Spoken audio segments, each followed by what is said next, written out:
सभी को जय यीशु। इस चालीसा काल प्रभु यीशु का पास्का रहस्य के बारे में हम मनन करते हैं।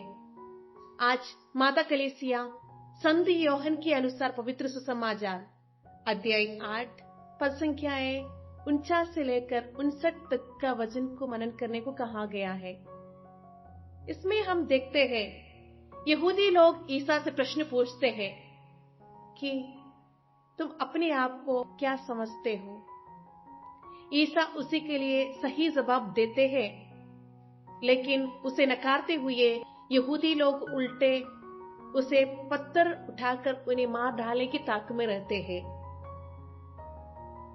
सच्चाई हमेशा कड़वा होते हैं, लेकिन उसी में ज्योति है।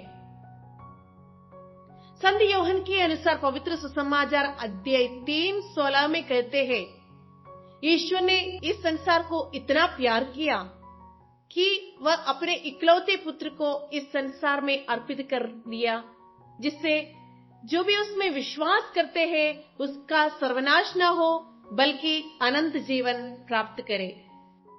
जी हाँ, प्रभु ईश्वर हमारा मुक्तिदाता है। और दूसरा है कि विश्वास और धैर्य की आवश्यकता के बारे में भी समझाते हैं। बपतिस्मा संस्कार से हमें मिले विश्वास रूपी उस ज्योति को हमेशा प्रज्वलित रखना हमारा कर्तव्य है। हम रोज प्रेरितों के धर्मसार कहते हैं और दोहराते भी हैं, वैसे हमारा विश्वास को आगे बढ़ाते हैं।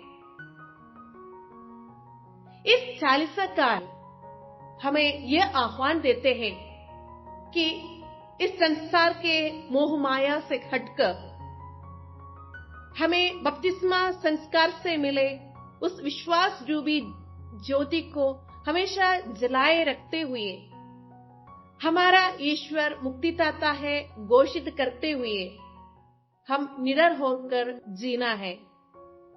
यही हमारा कर्तव्य है। प्रभु ईश्वर हमारा सहारा रहे और आशीर्वाद प्रदान करे। जय यीशु।